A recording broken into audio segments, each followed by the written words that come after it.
In her previous life, she was the right-hand woman of the high priest. With just a sword in her hand, she single-handedly destroyed the #1 family, the Southern Dukes clan. However, she didn't know that she had been deceived by the high priest into massacring her own entire family with her own hands, because she was the missing child of the Southern Dukes clan who had disappeared more than 10 years ago. Opening her eyes and waking up, Aiden discovered that she had time traveled back to the past when she was 13 years old. This time, she was determined to save her family. Based on her past life's memories, Aiden immediately went to the Chancellor's faction to get the Great Restoration Pill. She only used a single move, Shao Li's Flying Dagger, which made the lackeys blocking her way hold their breath and not dare to stop her. The Chancellor and the elders were extremely furious and immediately ordered people to gang up on her. However, she only executed a few basic moves, and more than a dozen people were laid out. Seeing this, the Chancellor also got a bit scared and quickly told his subordinates to surrender. Otherwise, if they let this girl fight for a bit longer, the whole faction would be destroyed. After that, Aiden successfully obtained the Great Restoration Pill. With this item, she would be able to expel the demonic energy from her body. But life is not a dream. After walking a short distance, she was blocked by a mysterious person. She immediately recognized this person as one of the 3 strongest experts of the Southern Dukes clan, the Flying Wind Sword Master, Viros. He coldly asked her, "Little kid, who are you? Depending on your answer, I will decide whether to spare your life or not." She cursed inwardly, thinking how absurd it was. She was acting in the shadows, so why did she have to bump into him right at this moment? With no other choice, she clasped her hands and respectfully replied, "The supreme senior legend of the martial arts world, I pay my respects to you."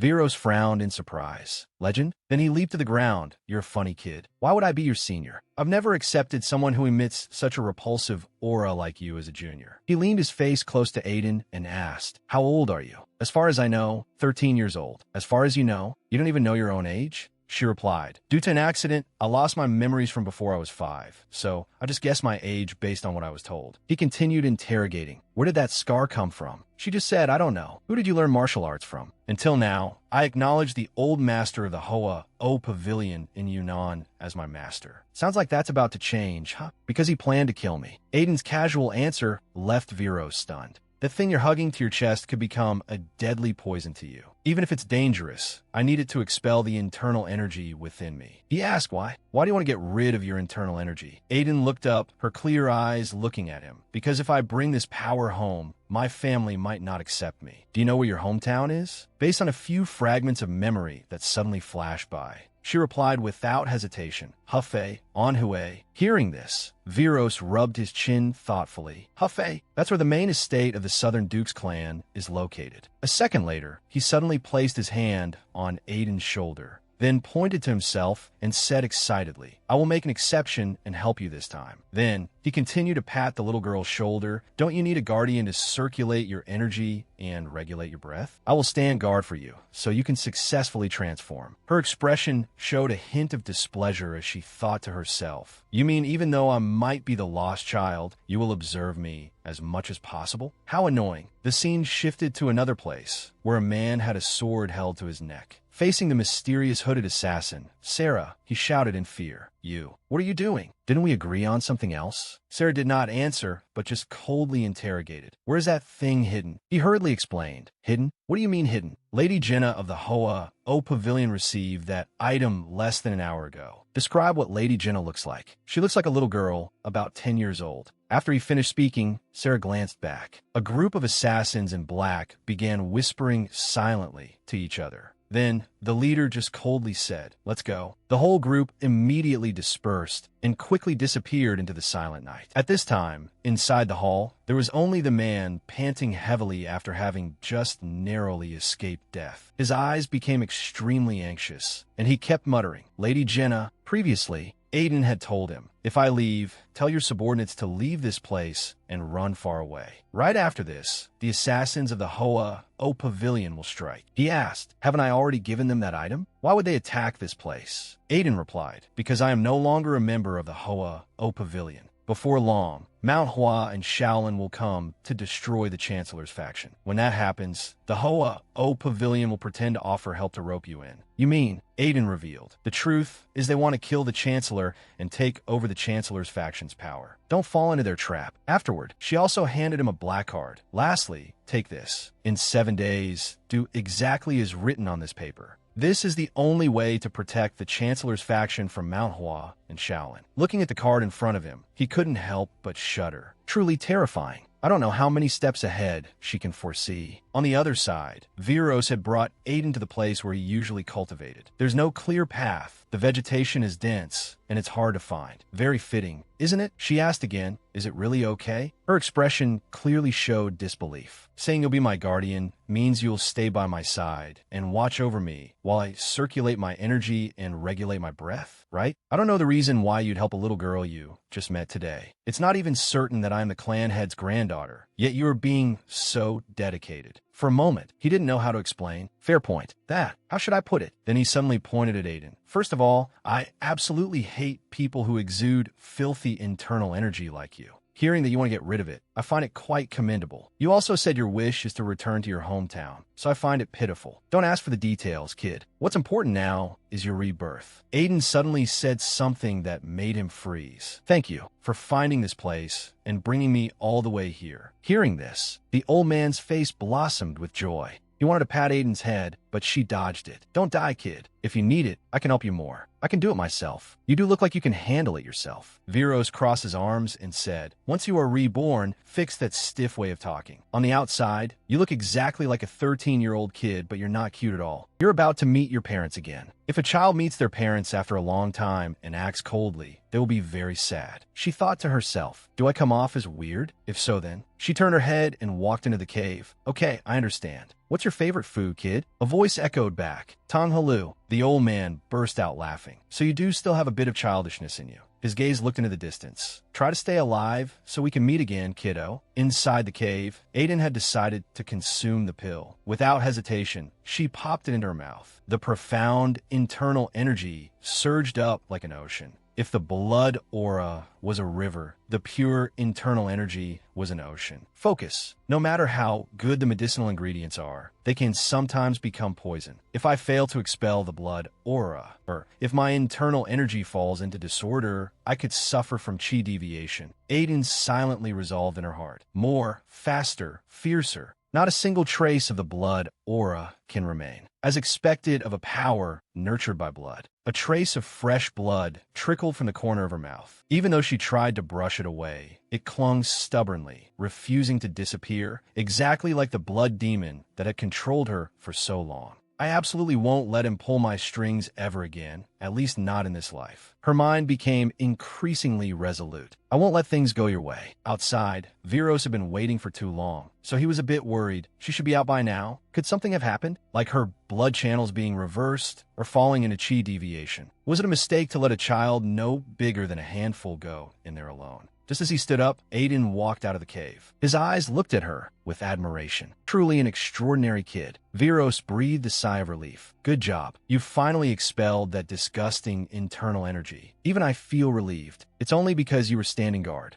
Then he held out a bag in front of her. Here, take this. Aiden curiously asked, what is this? He replied, a souvenir for surviving and coming back. Do you want to open it and see? He observed her while thinking inwardly. Not only did she expel that filthy internal energy, but she also accumulated more power. Turning the remaining internal energy into her own at this age is truly an astonishing achievement. At this moment, Aiden's eyes suddenly changed when she saw the item in the bag. It turned out that the old man had bought her a skewer of candied fruit. How is it? Judging by your expression, you're pleased with it, aren't you? Thank you. He thought to himself, I should be the one saying thank you for coming back alive. All right, now let's go down to the village. You haven't bathed in 3 days, so first, we need to soak in warm water. Saying that, he picked Aiden up. So it has been 3 days since I entered the cave. All right, aren't you hungry? I will specially introduce you to a famous dish in Hefei. Hold on tight. Kid, don't blame me if you fall. He channeled energy into his legs, and cracks quickly appeared on the ground. Then, both of them immediately shot forward at a speed invisible to the naked eye. From high above, Aiden could clearly see everything. Her eyes couldn't help but stare in awe at the beauty of the architecture below. Finally, the two arrived in Hefei. Inside a certain restaurant, a few dishes were brought to the table. Aiden frowned. What kind of specialty is this? But the old man was still eating heartily. I ordered a double portion. Eat to your heart's content. Aiden said, I just had a tonghulu, so I don't really have an appetite. It seemed like she had absolutely no interest in the food here. Seeing this, Viros asked, Hey kid, what do you think is the most popular dish at an inn? Naturally, it's buns and noodles. He separated the bun skin with his chopsticks and replied, Right. But do you know how hard it is for a dish to become famous everywhere? This is a place where people eat with no expectations, but end up feeling like they've seen the afterlife. She thought to herself, as for the afterlife, thanks to the great restoration pill, I've already seen it. The old man handed her the plate of peel buns. Come on, try it. I'm sure you'll cry begging for more. She didn't reply, just used her chopsticks to take a bite with a reluctant expression. But just a second later, her eyes lit up. The old man rested one foot on the table. How is it? It's incredibly delicious, right? Aiden didn't answer and just continued eating the bun. Seeing this, he reached out and patted her head.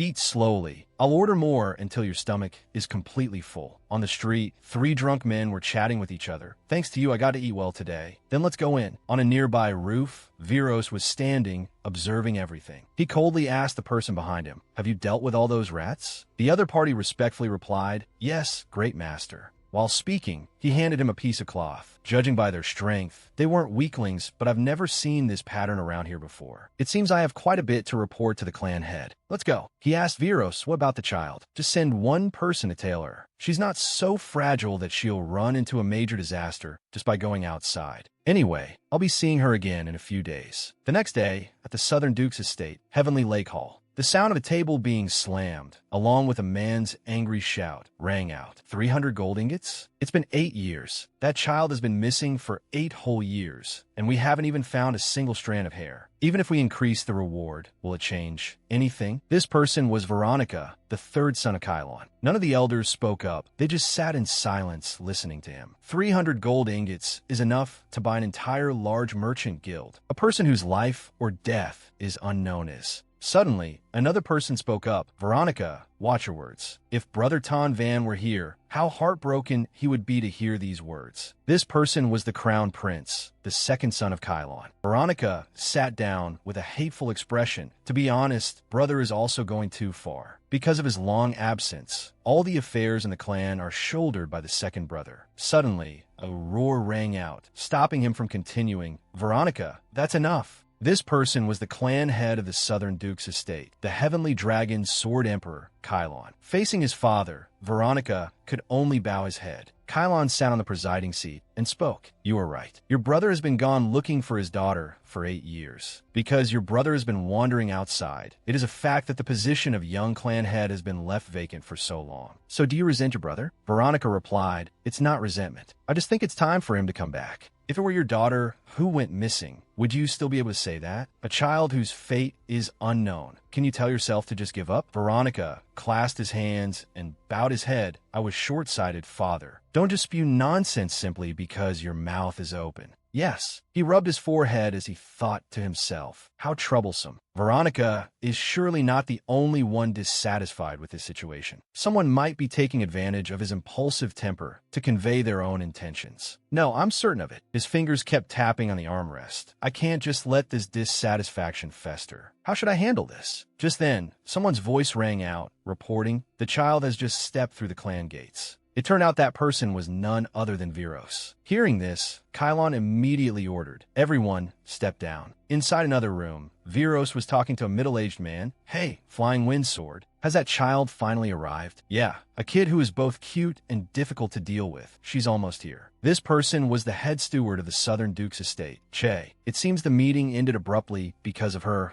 That's right, here she comes. From outside, the silhouette of a little girl slowly walked in. Even though she was small, her eyes carried a resoluteness that a 13-year-old girl couldn't possibly possess. Che looked at Aiden and also found her somewhat familiar. Suddenly, memories from the past resurfaced in his mind. A cute little girl reaching her hand out to him, Uncle Steward, it's me. Young lady, really? Che's eyes looked as if he was about to burst into tears. It really is the young lady. Seeing him wiping his tears, Viros hurriedly said, "It's too early, too early. Don't jump to conclusions." However, even his eyes couldn't hide his joy. At this moment, Aiden just stood there without saying a word. She suddenly broke into a sweat, thinking to herself, "Heavenly Dragon, Sword Emperor. Is this what it feels like to stand before the dragon's claws, facing one of the top 10 peerless masters in the world?" Her hands clenched slightly. "Stay calm. He is not the enemy right now. There is no need to cower." Aiden immediately cupped her hands in greeting, paying respects to the clan head of the Southern Dukes clan. Kylon rested his face on one hand and calmly replied, "Come here." Namgung asked her, "What is your name?" She replied, "I am Aiden. I heard you claim to be the child the Namgung family is looking for. Is that true?" "Yes, that's right. The child the Namgung family is searching for has a birthmark on their neck." "I heard there is no such mark on the back of your neck." "I'm not sure about that. I only came here because I remembered my childhood memories of growing up in the Namgung estate." Namgung then told her to explain those memories more clearly. Aiden slowly recounted, "I remember the poppy flower path. Beside the Weeping Willow Lake, I walked along a path covered in poppy flowers. I was holding someone's hand, but I don't know whose it was. The hand was very large, rough, and warm. I could only hold onto one of their fingers." Hearing this, Kylon fell into deep thought. How strange. Aiden thought to herself, finally, a reaction. It makes sense, though. Weeping willows, a lake, and poppy flowers are exclusively found in the clan head's garden at the Southern Dukes estate. When I broke into the clan head's pavilion back then, that memory resurfaced. At the time, I thought I was hallucinating from the airborne poppy poison. The illusion only vanished after I burned the entire flower garden to the ground. She continued speaking, "I lost all my memories before the age of 5, so that is all I have." "Is it enough?" Kylon replied indifferently, "Poppy flowers can be found anywhere. Lakes and weeping willows are not rare among the wealthy either. Do you think that is enough to prove you belong to the Namgung family?"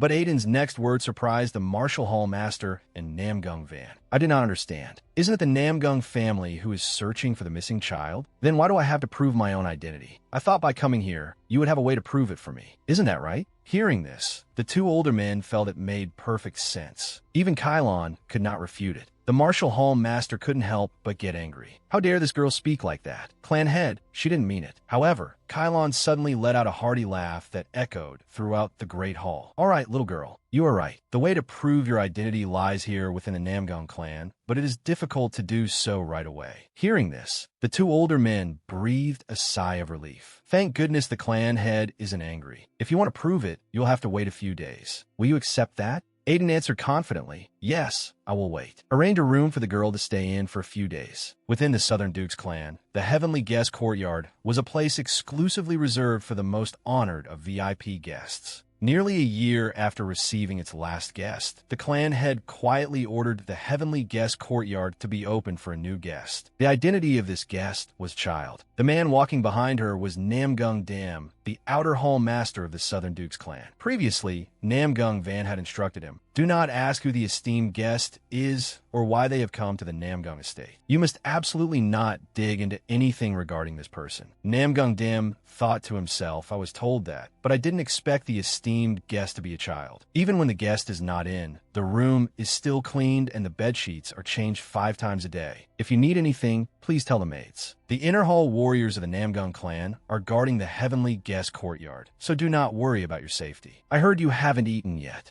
but you must be hungry. I will prepare some food." Upon hearing the word food, her little ears immediately perked up. Aiden turned around and agreed without a moment's hesitation. A short while later, the table was heavily laden with food. Every dish looked incredibly appetizing and beautifully presented. Because there were so many dishes, Aiden temporarily didn't know which one to taste first. She noticed a type of cake wrapped in leaves, but didn't know how to peel it. "How do you eat this?" Seeing her struggling, a maid immediately walked over. "Let me help you with that." As she peeled the cake for Aiden, the maid introduced the dish. These are bamboo leaves. They infuse the food with a bamboo aroma and preserve its original flavor. The Namgung family always prepares the finest meals for our esteemed guests, with top priority given to those staying at the Heavenly Guest Courtyard. "I've spoken too much, haven't I? Please enjoy." Aiden replied, "Thank you." The maid thought to herself, how could there be such an adorable guest? Is it to your liking? After taking a bite, Aiden's eyes immediately lit up. So delicious. A while later, she had eaten until her stomach was completely stuffed. I had a bit too much. Lying on the bed, she pondered, I finally made it to the Namgung estate. I'm really here. Every space and object in the Namgung estate is exactly as I remember, yet the feeling is entirely different, especially the Namgung gates and that Namgung DM. A look of sorrow suddenly appeared in Aiden's eyes, because in her previous life, she had personally massacred the Namgung clan. I will ask one more time, where is the Namgung's secret manual? Even if my limbs are torn apart, I will never betray the Namgung clan. I would rather you kill me. Even in hell, I will seek vengeance. Then let's see, even with your limbs torn apart, will you still be able to speak like you do now? A meaningless struggle. Everything is over. Aiden placed a hand over her chest. A stifling sensation made her feel deeply uncomfortable. Why am I feeling this way? Is facing them and talking as if nothing happened making me uncomfortable? That hasn't happened yet. Not yet. Nothing has happened yet. It's okay. I can stop it. Inside another room, voices could be heard echoing out. You're saying that child interfered in the affairs of Manhwa and Shaolin? The Martial Hall Master replied, yes. I previously reported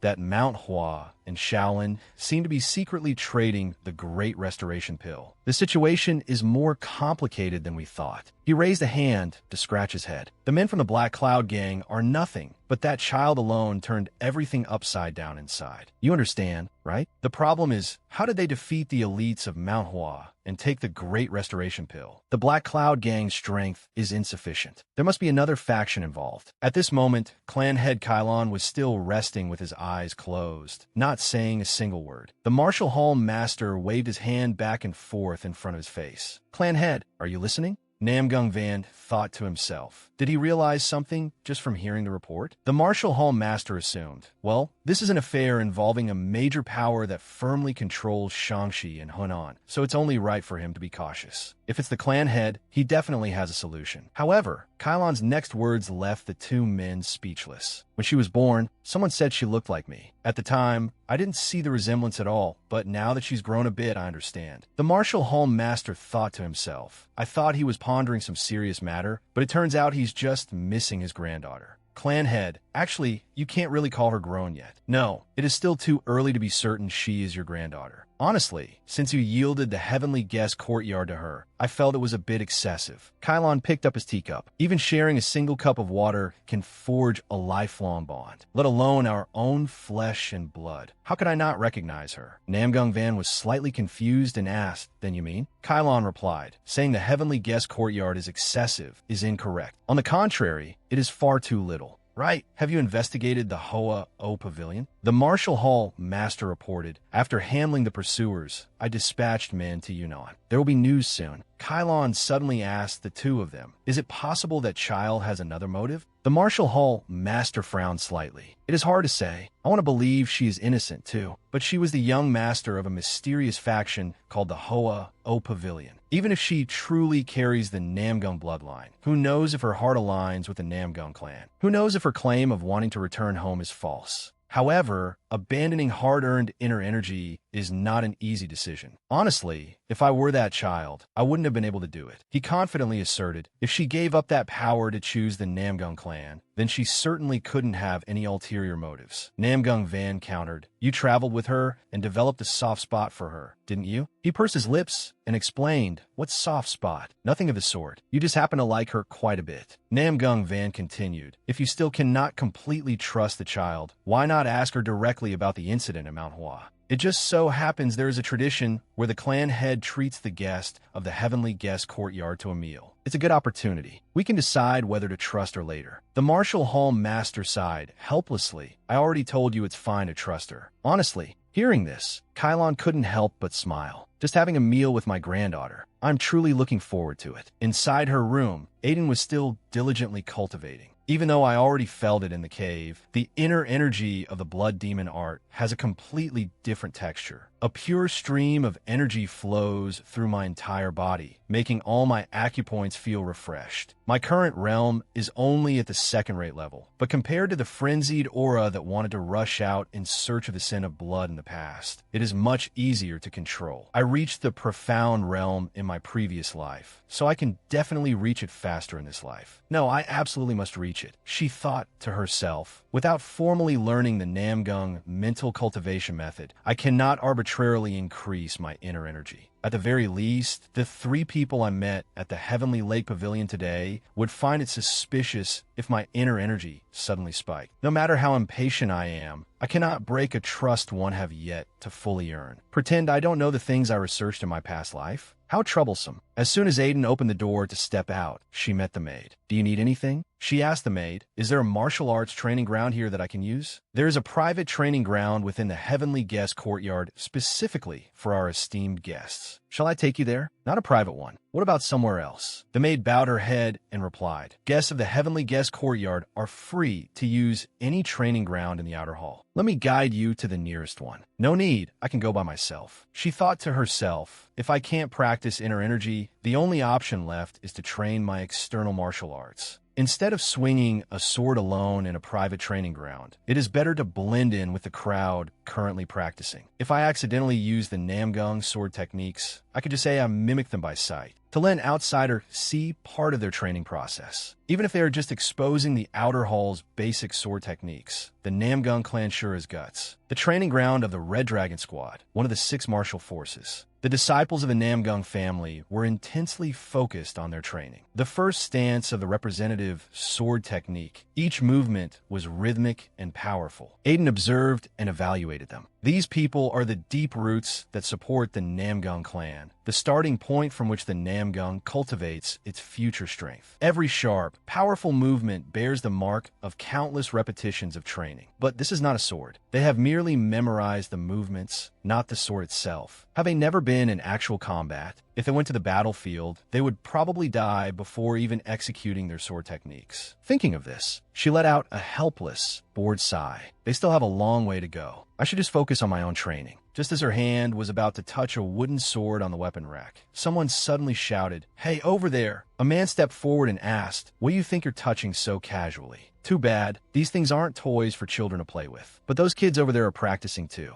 They're different, kiddo. He scratched his head and replied, they are officially being taught. But you failed the warrior exam, didn't you? You look like a little servant. Sneaking in here to steal martial arts techniques is not allowed, you know. It's not my first time seeing a brat like you. Hey kid, the sword isn't something you can learn just by copying. After saying that, he snatched the sword from her hand. Don't stand around here and get poked by wooden splinters. Go back and finish your sweeping. However, Aiden refused to back down. She reached out and grabbed another wooden sword, which made him very angry. This brat, give it here. He tried to snatch the sword from her once more, but no matter what he did, he couldn't touch Aiden. Finally, he furiously shouted, "You little punk, how dare you ignore an adult when they're talking to you? Who taught you such insolence? Where's your master? Let me teach you a lesson." At that moment, Aiden's eyes suddenly turned cold. So annoying. He snapped, "Hey, why are you glaring at me? You undisciplined brat." But before he could even finish speaking, he was struck. With just a single blow, Aiden knocked him down, lying on the ground. The man was still bewildered and couldn't understand what happened. How did she? Me? Why? Aiden said calmly, as expected, this wooden sword suits my build better. Seeing this, the surrounding crowd began to tease him. Captain, didn't you say the kid would obediently listen? Why are you sprawled out on the ground now? Did you trip over your own feet? Humiliated and enraged, the man addressed as Captain immediately roared, "Halt. Just talking isn't going to cut it anymore."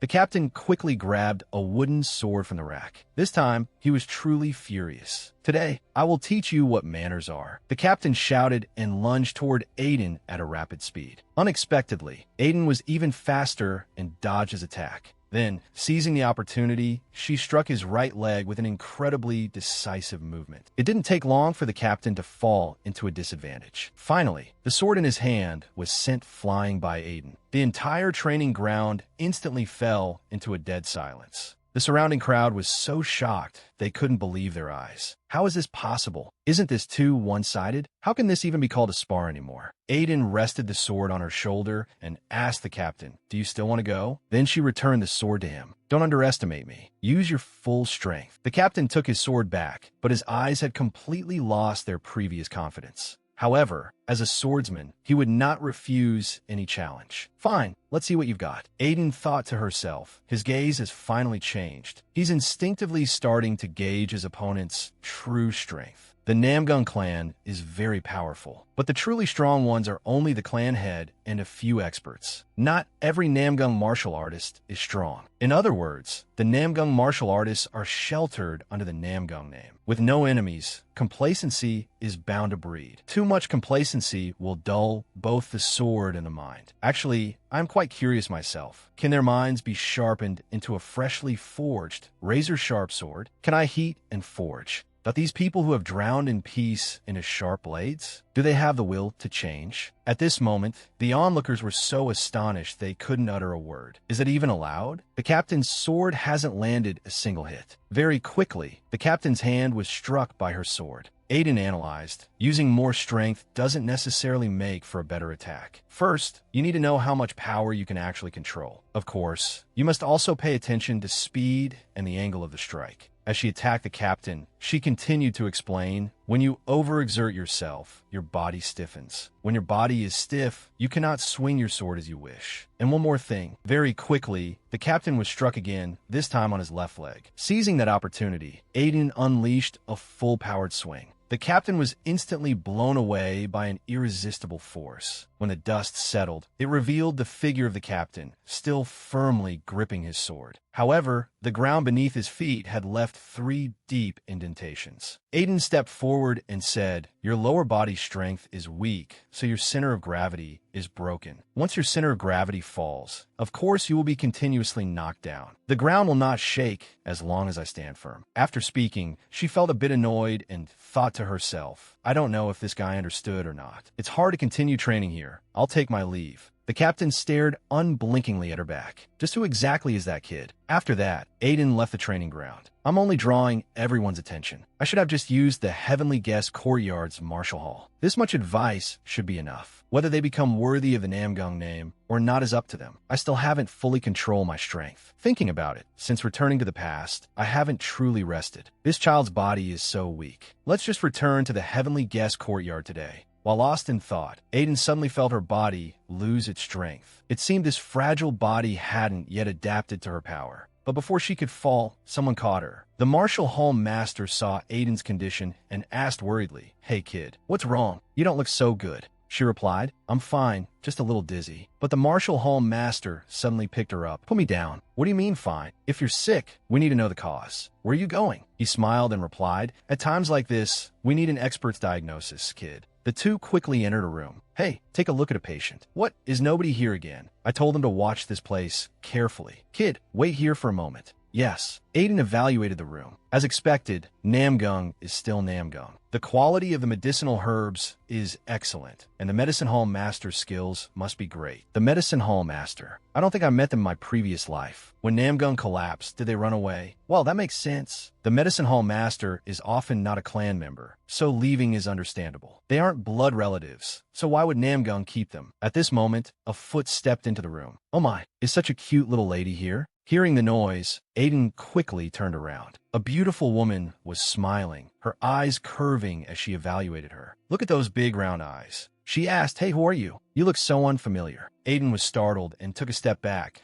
but the woman kept pressing. "What was that just now? Just like a little kitten?" Aiden gritted her teeth and thought, why is this woman here? The ruthless assassin who loves using poison to kill, Dockwall, the medicine hall master of the blood demon cult. Just then, the martial hall master returned. "God, what? Stop spouting nonsense and check her pulse. I thought she was sick somewhere, but it turns out she doesn't even know where it hurts." Dockwall reached out her hand to her, so pitiful. "Let's see. Lend me your hand for a moment." Aiden quickly slapped her hand away. "Don't touch me." "Kid, checking your pulse is the only way to know what's wrong." "I'm not sick. I don't need my pulse checked." Before this person came under the blood demon's command. It's unclear what she did, but I must be on guard. She thought to herself, what should I do? The blood demon absolutely does not forgive traitors. If Dakwall is now the blood demon's eyes and ears, she will try to kill me. The martial hall master hurriedly reassured her, Kid, sorry for bringing you here without asking, but let this auntie examine you. This auntie might look like this, but she's very skilled. Dakwall covered her mouth and laughed. Oh my, call me sister. I know you're very skilled, kid, but who knows what could happen? You haven't even eaten or rested properly for the past few days. If you let her check your pulse, I'll give you lots of the tonghalu you like. I have too few reasons to refuse directly. Is it just because I'm afraid of having my pulse checked? Aiden sighed. Even if she told the truth, no one would believe her. She thought to herself, it should be fine. With the martial hall master here, Dakwall probably won't dare to do anything right away. Fine. After that, she agreed to let Dakwall check her pulse. Don't worry, I'm just taking a look. It feels a bit strange, right? Bear with it for a moment. But before Dakwall could finish speaking, Aiden had grabbed her by the throat, her eyes filled with killing intent. However, the martial hall master stopped her. Let go of her, kid. Aiden said angrily, she was going to kill me. I felt the movement of internal energy. He explained that was a normal pulse diagnosis. It's a method of examining the meridians, using internal energy to check the flow of ki. Hearing that, Aiden slowly calmed down, then gradually loosened her grip and moved her hand away from Dakwall's neck. But she wasn't angry at all. Instead, she smiled. This child's claws are quite sharp. The martial hall master frowned. As soon as the medicine hall master circulated her internal energy, she reached out to block it. The killing intent was so dense that you couldn't even feel it from an ordinary assassin. Once she decides to kill, this kid absolutely will not hold back, as if she has killed countless people. Aiden stood up and greeted them. I'm heading back. After she left, Dakwall asked him, oh my, how did you pick up such a fascinating cat? It's my first time seeing that type too. So what about the pulse diagnosis? Is she healthy? You just saw how strong she was. Dakwall closed her eyes, recalling that moment. The time was too short to clearly determine her condition. It's not very clear, but it seems like she recently ate something.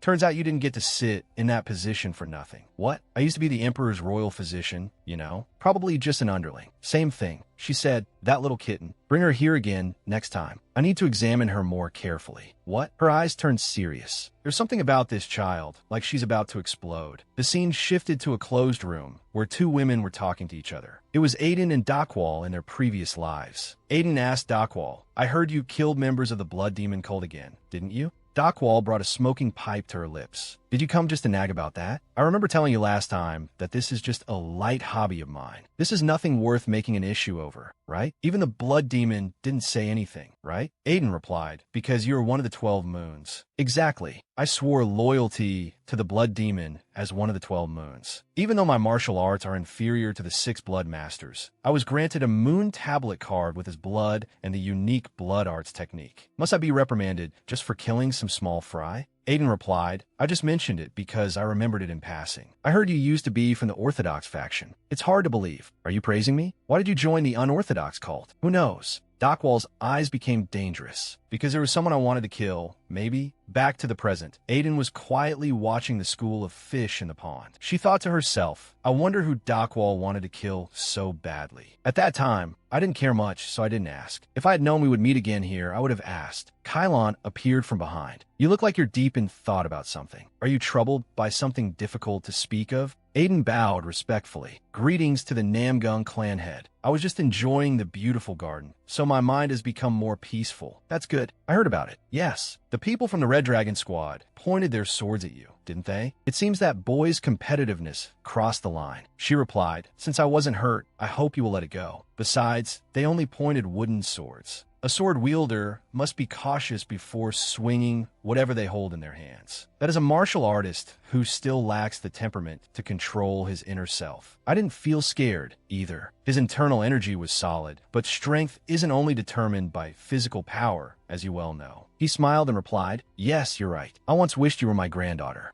You don't act like a child. If you were a normal person, you wouldn't emit such killing intent. I saw it. The blood on your hands and the grudges of the people you have to bear. I wanted my granddaughter to grow up in gentleness, living a life far away from the battlefield, or at least be able to grow up normally. His eyes suddenly became sharp. If they dared to make you suffer, I won't spare anyone. As he spoke, his entire body emitted a terrifying aura. Aiden suddenly said, "What if I'm not your granddaughter?" Kylon looked at her without answering. He suddenly gripped the sword in his hand tightly, then suddenly struck it forcefully against the ground. He said to her, "Then you're still too young. When will you be able to overcome destiny? Is this sword named Heavenly Mandate?" "That's right." He reached out and rubbed Aiden's head. "Let's have dinner together tomorrow. I heard you like good food." Kylon smiled gently, looking exactly like a grandfather doting on his granddaughter. "I will prepare a lot." That evening, a stream of dark energy suddenly radiated from Aiden's room. Inside the room, Aiden was still sound asleep. Suddenly, a sinister voice echoed in her mind. "What are you doing? Kill them all. Slaughter everyone in the Namgin clan and spill their blood at your feet." Acting unconsciously, Aiden stood up and picked up her sword.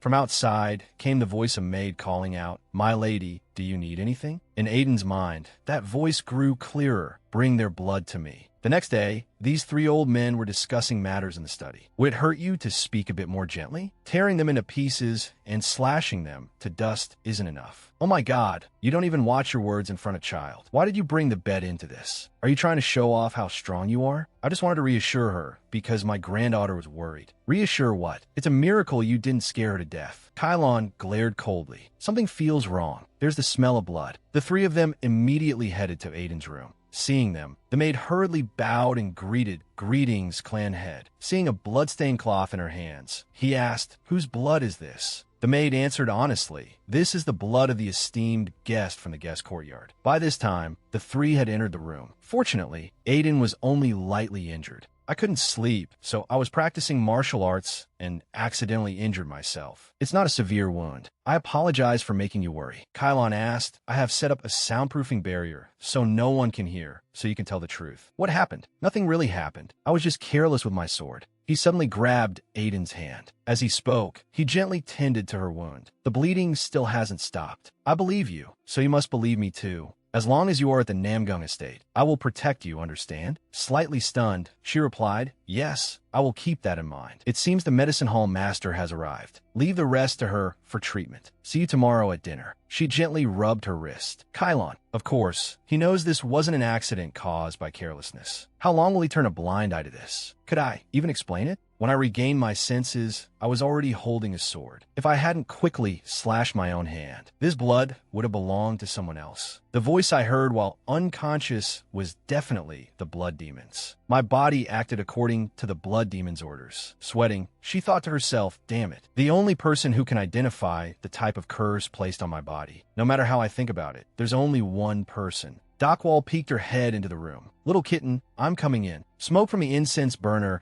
continuously drifted throughout the room. Dockwall said, "I've burned pain-relieving incense, but it might still hurt. If it hurts too much, you must tell me." "Yes." The martial hall master was still standing guard outside. Dockwall smiled, her eyes turning into crescents. "Being injured like this and not crying, you really are a brave little kitten." "Yes." Aiden said, "I'm also injured somewhere else. Could you take a look for me?" The martial hall master got angry. "Where is it? Where else are you injured?" "Where?" "My stomach." Feeling both irritated and distressed, he said, "Your stomach?" "Let me see, but I mean from the chest down to the stomach." Hearing this, the gazes of the two women immediately showed their intent to chase him out. "What, you want me to step out? What else?" "I think I have internal injuries. Could you take a look?" "I can look, but I'll have to use internal energy." "Is that okay?" "Oh my, I didn't expect you to agree so easily." "That's great, meaning you trust me a bit more now." "Let me check it. Don't be too tense." A halo of light appeared from the wound. Aiden's voice suddenly echoed in Dockwall's mind. "Have you ever harbored killing intent? Suddenly using sound transmission like this. What do you mean by killing intent? Please answer." "Well, I have in the past, but why is my lovely kitten asking this? Do you still have it now?" "Not anymore, because that person is already dead." Aiden asked, "Why did you want to kill that person?" Dockwall replied, "Because he touched the person I love." "Do you still have a person you love right now?" So this is what my little kitten really wanted to ask. Is that person in the Namgung estate? This question is a bit hard to answer, since I can say yes, but I can also say no. So is that answer enough? Aiden replied, "Yes." Aiden thought to herself, she doesn't have enough affection to protect the Namgung clan, but she also harbors no malice toward them. Right now, she has no grudge deep enough to swear loyalty to the blood demon, even if I can't completely trust what she just said. But one thing is for sure, she is still in love with someone, unlike the Dockwall in my previous life, who killed people merely for entertainment. She secretly hid the dagger inside her sleeve, then suddenly said the name that startled Dockwall. I know your other name, Blood Poison King. Aiden believed that perhaps this time she, too, would live a different life. You'll have to help me. It's best if you stand against the blood demon. In the past, there was a time when a village was dyed red into a sea of blood by the second prince's hands, simply because a lowly woman dared to refuse to serve the prince who wanted to go out and have fun. The nobility often enjoyed bizarre games, so a village being wiped out wasn't anything rare. What was truly unusual was that the child, the sole survivor of that village, later entered the imperial palace as an assistant to the royal physician. Then one day, the second prince was poisoned to death. The name used to refer to the assassin of the second prince, the Blood Poison King, gradually disappeared from people's interest. Aiden couldn't help but feel puzzled. How did you enter the Namgung estate after that? Dockwall said fearfully, "What do you mean by those words?" Let me say this first to avoid misunderstandings. I didn't investigate your past at all. It's just that in my previous life, you loved to ramble on in my ear so much that it became annoying. She held out her hand. Don't worry. What I want is very simple. Please examine my body thoroughly one more time. I'm under curse. Dockwall concluded, this is suggestion. It's a kind of dark art that controls a person's mind by making them carry out a specific action. There are two ways to break suggestion. One is to kill the one who cast it. The other is to let yourself be completely controlled, then resist from within until it breaks. Dockwall analyzed the situation. Today, it was probably because the caster wasn't nearby that you were able to come back to your senses on your own. If the link is weak, it can be cut easily. But if the link is too strong, it becomes extremely difficult, which means the master of the suggestion can come for you at any time and control you however they please. Even if you try to escape, you're still in my hands. If you ignore the warning, I'll come find you myself. That was the message he wanted to send. Aiden worried in silence. Although she had asked Sorian to look for another way to undo the suggestion, if she simply sat and waited, it might already be too late. What should I do? Should I just hide in the mountains and let myself be controlled? As if he'd leave me alone. Just the number of people bold enough to attack and tail the Wu Wang sect is already large enough. I need someone who can draw everyone's attention and scatter their focus. Someone who can do the things a child's body cannot. Most importantly, someone who can become a power in his own right, an ally to me. At that moment, the captain was training alone. He recalled the moment he fought Aiden. Her movement speed and sword dance had been unbelievably fast. I saw it coming, the captain thought to himself, but I still couldn't block it. As he parried with his sword, he kept asking himself why. Because my feet weren't firmly planted on the ground. Because my muscles were too tense, making my whole body stiff. Because instead of reading my opponent's moves, I swung my sword according to my own will. That was it. In the end, he finally realized the gap between them came down to one thing: difference in experience. Looking at the sword on the ground, he mocked himself. So weak. I always thought I was one of the better swordsmen in the outer hall. He bent down to pick up his sword. How disappointing. But the moment he looked up, he met Aiden's eyes. He quickly bowed with clasped hands. Greetings, young hero. You don't have to be so formal, she said. Just act naturally like yesterday. He looked a little embarrassed. About yesterday, I am Sora. I mistook you for a newly arrived maid and was discourteous. The one who was rude was probably me, she thought. Did I completely lose face yesterday? The two formally introduced themselves. I'm Aiden. This one is Namgung Ji Pyong. Aiden stepped forward and asked, your sword is much sharper today. It's the sword of a warrior who has an enemy. Who is the opponent you imagined? Seeing the way he hesitated, she already knew. It isn't me, is it? Aiden waved it off as if it didn't matter. That's fine. Better that than a dead sword. If you're not carrying a sword just for show, then keep training with the image of an enemy in your mind. Your guidance truly helped me a great deal, young hero. Thank you once again. As long as it helped. Will you only be staying at the Namgung clan for a short while? How long will you remain? I'm not sure yet. If possible, perhaps a little longer. He awkwardly continued. If it wouldn't trouble you while you are here, may I ask for more instruction? Even just letting me observe your training would be enough. I won't take up much of your time. She answered calmly. All right, I agree. He looked as though he couldn't believe it. Really? If you're only watching, then it's no problem. Then may I choose the training place? Of course. Do you already have somewhere in mind? Tomorrow, an hour, around 5 to 7 in the evening. Come to the training hall of the Heavenly Guest Pavilion. Heavenly Guest Pavilion. The moment he heard those 3 words, he flinched. I knew that little girl wasn't ordinary. But to think the mysterious guest who had thrown the whole clan into an uproar lately, the most honored of honored guests, was actually this child. By the afternoon, Aiden had changed into a new outfit, looking like a proper, noble young lady, and went to meet her grandfather. Kylon smiled and beckoned her over. You're here. Sit comfortably.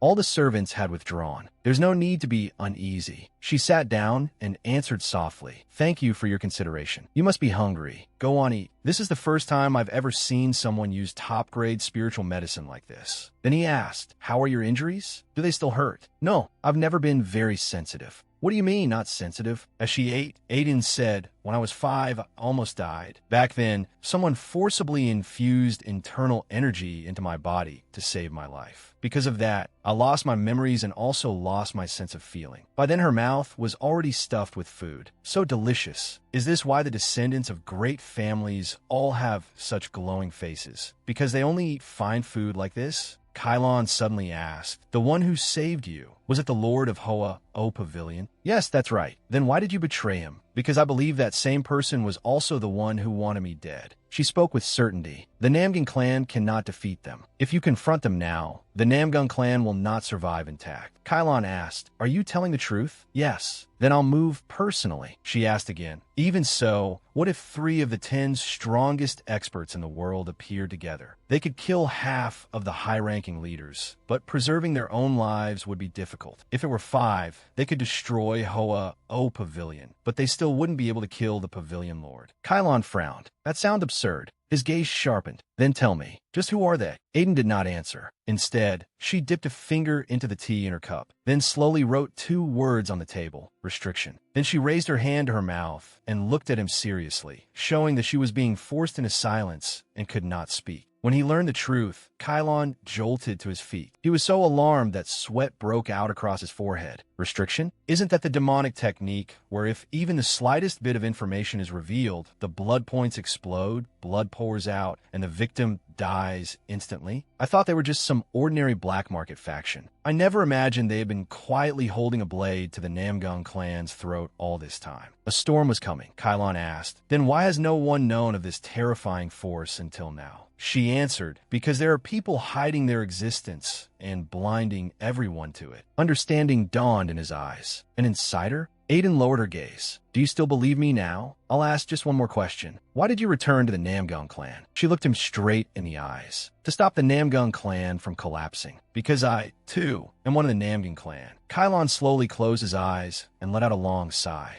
It's hard for me to believe every word you've just said. I need to watch what you do in the Namgun clan and how you intend to save it. I'm a clan head. If you take any action that harms the Namgun clan, I will stop you at any time. However, he added, if everything you do is truly for the sake of the Namgun clan, then I will become the greatest guy you can lean on. This was the promise of the head of the Namgun clan. Kanming, Oa, O Pavilion, Yunnan Province. A masked young man with red hair sat drinking on a rooftop. Feng Lei Shin Chao. Aiden actually went along obediently. Another person replied, yes. The ones who killed the cultists following the young Pavilion Lord were also subordinates of the god of wind and thunder. The young Pavilion Lord knew, but did nothing to stop them. He raised the wine cup to his lips. How did that brat know? Her memories were clearly wiped clean. The subordinate asked, shall we take care of it quietly? The brat betrayed you and even took your belongings. He didn't care in the slightest. Do you think she can really leave freely? Don't worry. She'll come find me herself. You intend to take back the one who killed our brothers? If I can get that child back at the cost of a few insect lives, that's dirt cheap. Any objections, Fa Noyet? No. How would I dare object to your will? The young man passed by Fa Noyet. Good. That day isn't far off. Until then, let her do as she pleases. No, I should see how she's living, shouldn't I? I ought to send her a gift. Give her that. Back at the Namgun clan, Aiden's wounds had been carefully dressed and treated by Dakwall. But as I said, there are traces showing that a restriction technique has already been inscribed. Kylon asked, can that restriction be removed? Not through medicine, unless the very person who carved the restriction removes it himself. Aiden suddenly said, in time, it will fade on its own. Once they reveal themselves, the restriction will disappear. By then, their name will resound throughout the world. He warned her, this concerns your life. Don't treat it so lightly. I'll be careful. Is there anything else?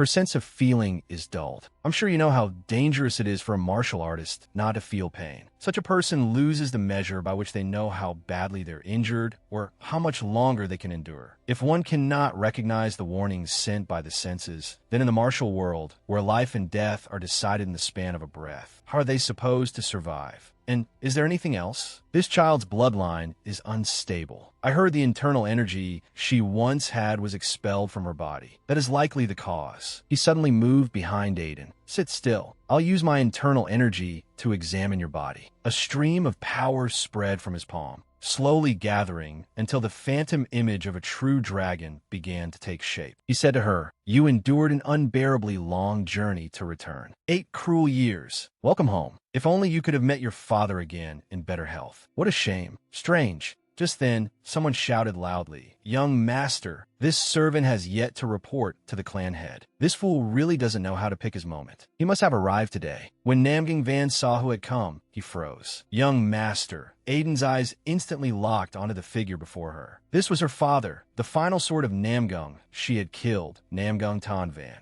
The moment he saw Aiden, tears welled up in his eyes. Even she felt a suffocating emotion she could not put into words. Kylon spoke up, breaking the awkward tension between them. "Why are you crying and making a spectacle of yourself? Check first and make sure." "Yes." Namgung Tan Van sat down. "I need to examine your body a little. Is that all right? May I know why?" He smiled gently and answered in a warm voice. "A powerful house also has many enemies. Many people have tried to kidnap or switch out the children of great families in order to seize their weakness. So when you were born, I personally marked your body. To others, they would look like 5 ordinary moles, but connected together, they form the shape of a dragon. Behind the left ear, on the right collarbone, beneath the nail of the left index finger, on the right knee, and on the left heel." Sure enough, there really was a black mole on Aiden's left ankle. Everyone present fell silent as they watched. Namgung Tan Van slowly reached out a hand, then could no longer hold himself back and pulled Aiden into an embrace. They say a true man sheds blood, not tears, but now he wept as he was reunited with his daughter after more than 10 years apart. "This is my daughter, Aiden. Aiden, I'm your father."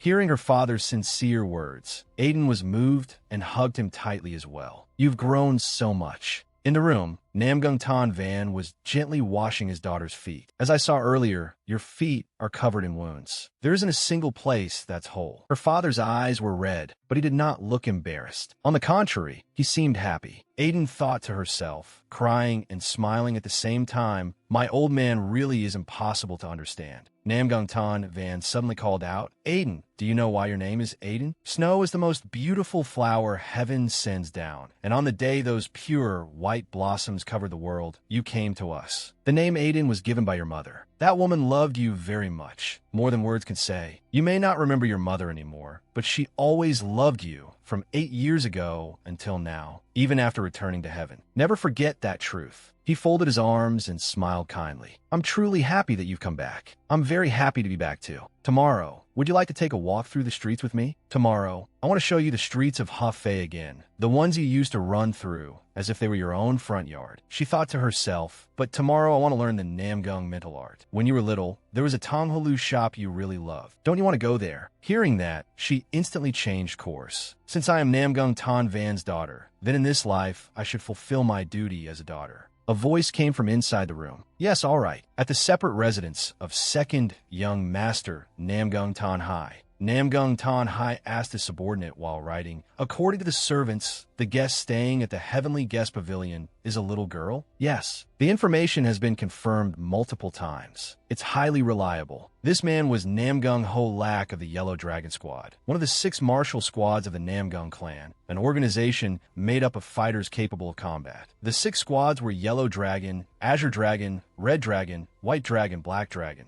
Namgung Tan Hai continued, "Whether she's the descendant of a great family or the heir of a major sect, it makes no sense. For a guest of that level, they wouldn't hand over the Heavenly Guest Pavilion so easily. Unless her martial arts are close to my father's level. That's probably not it. I heard this honored guest's internal energy has not yet reached first rate. She could still be a master who knows how to conceal her internal energy, so the servants can't detect it. Yes, it cannot be stated with certainty, Namgung Holak suddenly said. But today I heard something interesting. Apparently, the eldest young master is staying together with that honored guest in the heavenly guest pavilion. You mean senior brother has returned? Namgung Tanhai thought to himself. Senior brother had just gone traveling. It should take at least 3 days for him to return. And yet now he's with the honored guest of the heavenly guest pavilion. If that guest truly is someone with influence across the Central Plains, could it be that elder brother intends to return to the family and build up his own power? Anxiety stirred in his heart. After all, father wants elder brother to become the young clan head. At present, the council of elders supports me, but if he returns, Namgung Holak reassured him, please do not worry. Perhaps this meeting is not what you think, young master. What do you mean? According to the servants, he dotes on that honored guest very much. He even carried her around the gardens of the heavenly guest pavilion. His eyes widened. A girl, the one who made senior brother return.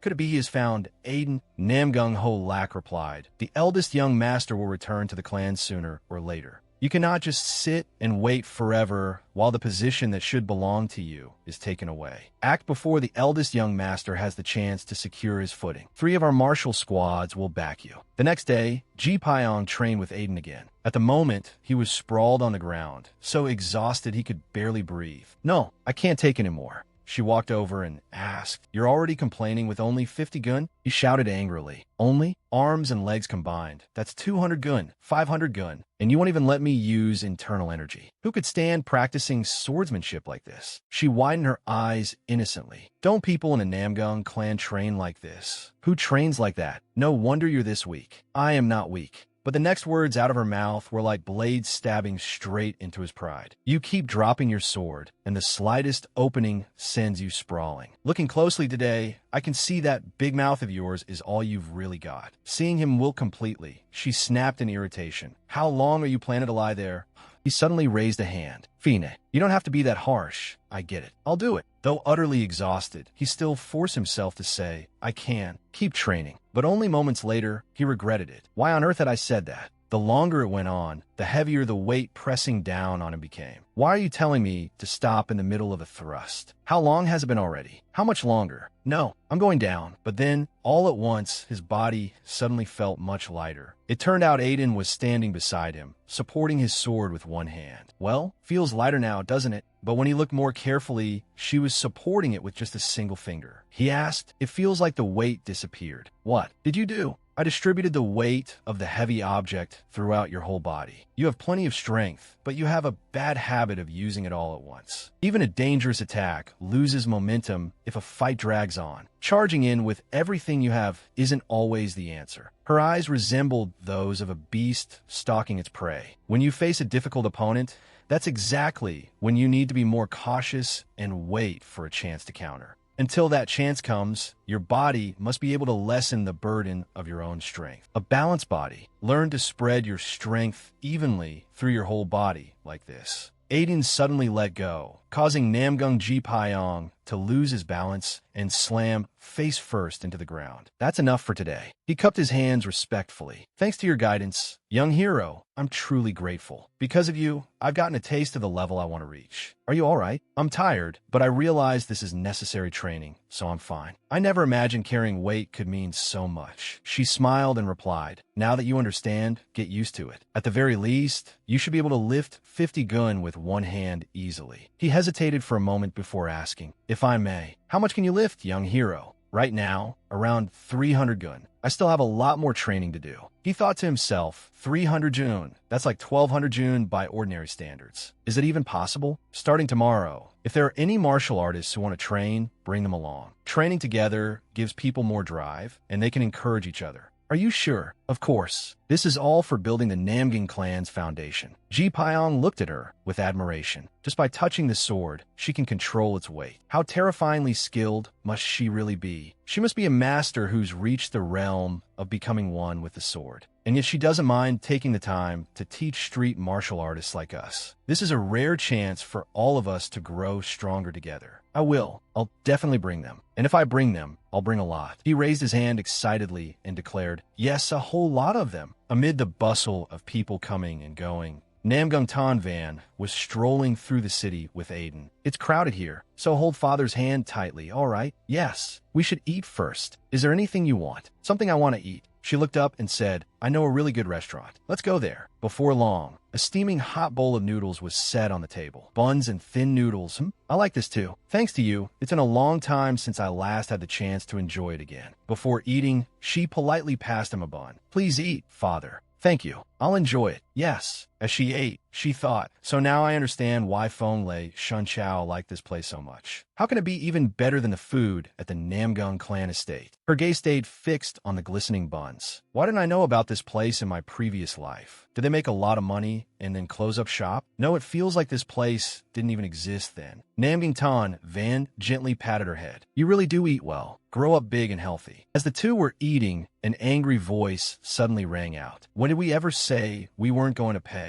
Nearby, a group of men was causing a commotion. I told you already we'd settle it all together next time. I just forgot my money pouch today. But you've said that dozens of times already. Please, you must pay what you owe today, or we won't be able to keep doing business. The man seized the waiter by the collar in fury. Hey, what do you get off talking back? Don't you know who we are? The waiter could only plead. I do, I know very well. How could I not know the warriors of the Namgung clan? Hearing that, Namgung Tan Van's eyes instantly turned cold. The peace in Hefei exists thanks to you all. How could I not know? I'm just. But before the waiter could finish, the man hurled him into the wall. Then he sat down and sneered, at least you know your place. We're busy to death protecting the peace of Hefei, and you look down on us over the price of a few buns and noodles. The waiter trembled and avoided his gaze. But this isn't the first time. Even the customers in the shop pretended not to see anything. I told you already, I just forgot my money pouch. Faced with him, the waiter finally had no choice but to back down. I understand, but next time you must bring it. The bearded man laughed loudly. See, wouldn't it be nice if you acted like this from the start? Then he casually led his men out. Next time I'll really bring it. Thanks for the meal. When the door shut, another person ran over and asked anxiously, Father, are you all right?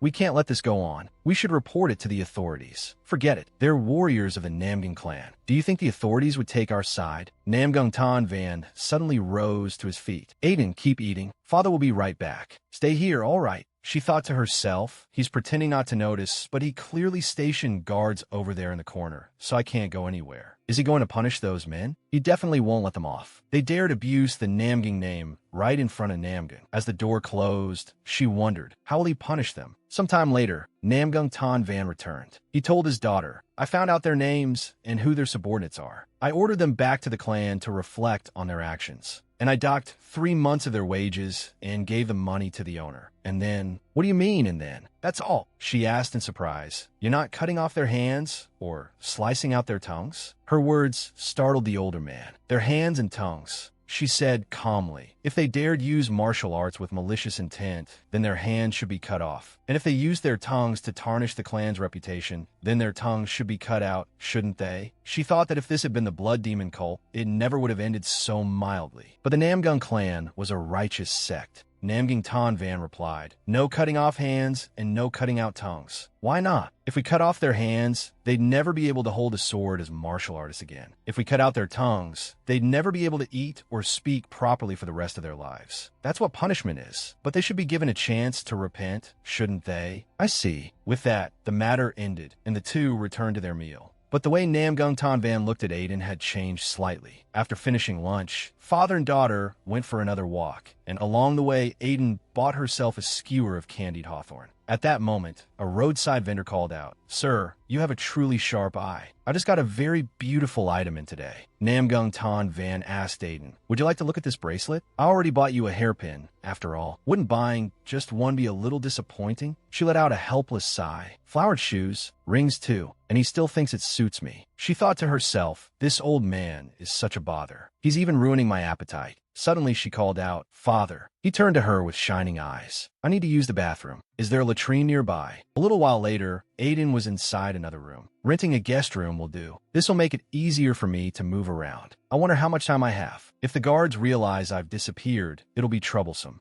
Those men I saw earlier, those are familiar faces. I should probably act before they do anything worse. There are guards at the gate and on the first floor and even on the roof. If I go around the back of the building, I can avoid their notice. Inwardly, she said to her father, "I'll be back soon." Meanwhile, the three men from earlier were talking in irritation. What rotten luck, getting spotted by the Black Dragon Lord. Damn it, he never pays any attention to street matters. So why did he have to come out of that restaurant? Honestly, we did go a bit too far, didn't we? If you freeload there every day, of course you're eventually going to get caught. That place has the best buns, that's why. You were stuffing your face too, and now you're saying that. Keep it down. We'll get discovered. Discover my ass move. The other side's making more noise anyway. Do you really think that it will get its money back? The Namgung clan only cares about appearances, right? Of course, they'll compensate the restaurant for everything. As the three ran, they kept talking. So then we can just go back and stir up trouble again, right? Won't that mean we never recover the wages they cut? Then they ducked into a corner. In the end, all Namgung has to do is save face. They won't bother with that restaurant after this. All we have to do is scare the owner into not reporting us to the Namgung clan. The bearded man grinned. Yeah, exactly. So, have the Namgung clan people left yet? Wait a second. That bamboo post blocking my view, so I can't tell. Let me check. Just then, a cold voice rang out. What are you doing? They jerked in fright, cold sweat breaking out all over them. They tried to turn around, but couldn't. Their bodies wouldn't move. Don't bother. I already struck your paralysis points. You won't be able to move for at least an hour. And while I was at it, I sealed your mute points too, so screaming won't help either. The three looked at each other in terror. The others got hit too? When did that happen? Aiden clearly read out each of their names. Limi, Ilong, Samfong. Why do I happen to know the likes of you, who serve as Namgung clan warriors, so well? People like you will do anything for money. I'm sure you made up all kinds of lies about wanting to start a new life just to get accepted as Namgung clan warriors, so you could rob people under a respectable name. In her previous life, these men had joined the Blood Demon cult once before. Before that, they'd been thieves among the outlaws. Sorry, father, but these aren't the kind of men who'll change just because they're given a chance. In the end, they'll betray the Namgung clan and crawl back into the Blood Demon cult. They're nothing but bats.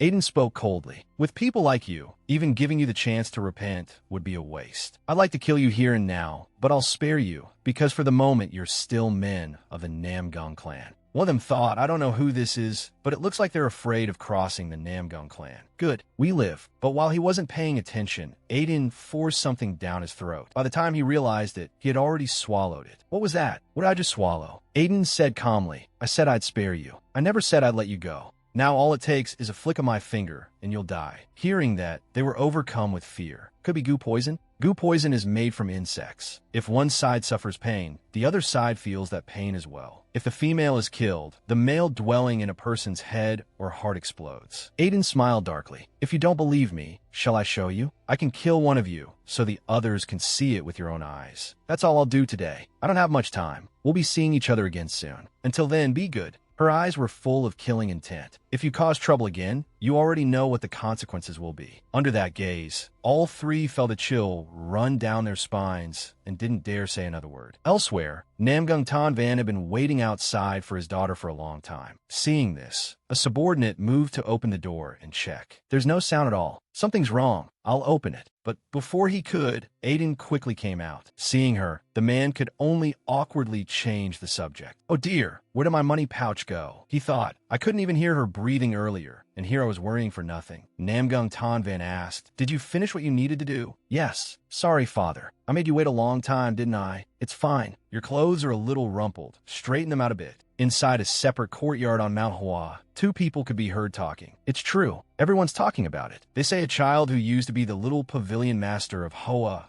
Pavilion stole the Great Return Pill, and that child headed straight for Namgung. This speaker was Liu Bai, the martial studies master of Mount Hua. Liu Bai said to the person behind the screen, I heard the Great Return Pill was stolen by the Black Cloud Gang, who operate along the Shanshianan border. Doesn't that match the faction that attacked us? Sect leader, if the child hasn't taken the Great Return Pill yet, then there's still a chance. We must recover it immediately. The person behind the screen suddenly asked, don't you find it strange? Liu Bai, for a rumor, it's far too detailed, and it reached our ears at an awfully convenient time. You mean the rumor can't be trusted? But I know we have no other choice. Very well, we'll have to go to Namgung ourselves and bring that child back. That night, Aiden had another strange dream. She only felt as though something was controlling her, and she couldn't break free. In the end, she woke up with another wound on her hand. Dockwall had to come bandage it for her again. This is troublesome, my lady. At your request, I've been concealing the matter of the mental suggestion, but if you keep getting hurt like this, I'll have no choice but to tell them. If that happens, then I'll just tell them too, that your true identity is the Blood King poison. Startled, DeCole glanced around. What if someone hears that? I used sound transmission, didn't I? Did you? It was so natural I didn't even notice. I really have no idea what goes on in that little head of yours. She's not some stray cat. She's more like a tiger. That we'll only know once I grow up. How annoying. There's some news our little tiger cub will probably like. Should I tell you or not? Aiden perked up as if she had suddenly sprouted ears and a tail. What is it? What is it, huh? The clan head wants to personally perform marrow cleansing and vein washing for you, my lady. Don't tell me that means transmitting internal energy directly into my body. Dockwall smiled. That's right. Surprised? He's going to help expel all the foul energy built up in your body and open your meridians. It seems he realized there's a problem with your blood channels, so he put a great deal of thought into this. Before doing it, he even came to confirm with me whether it would harm you. You really are dearly loved. Hearing that, Aiden's hand clenched slightly. Marrow cleansing and vein washing. In short, it was when a master used internal energy to reconstruct another person's physique. If done incorrectly, even the one performing it could suffer chi deviation. Even among masters, very few would dare risk attempting it. To receive marrow cleansing and vein washing from someone with such extraordinary control over chi. Perhaps this was what people called heaven's favor.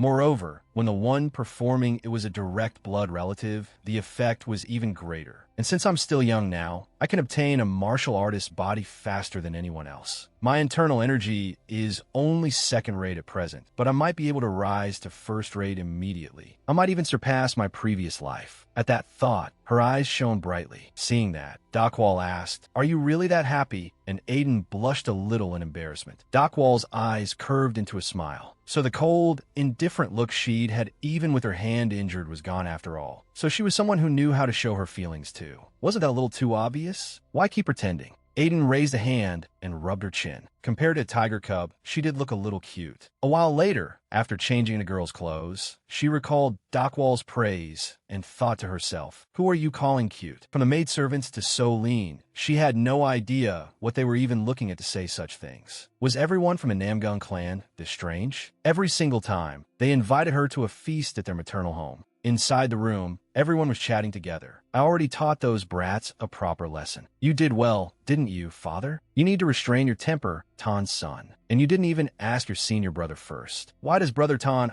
always cut him like that? Aiden thought to herself, these are the voices of people I once killed. Now I really have to become one family with them. Family? From behind, the training hall master suddenly spoke. Not going in? You're already here, so go inside. Why are you just standing there? Because it sounded nice. What did? That laughter? She replied. I've never shared a meal with people I could call family before, so this feels a little unfamiliar. Though she had once regarded the blood demon as a father and the people of the blood cult as brothers, calling them family would be wrong, because they were always waiting for a chance to kill one another. She herself had been the same. When she heard someone had died, she never felt any emptiness or loss. She suddenly asked him, if family dies, do people feel sad? Kid, yes.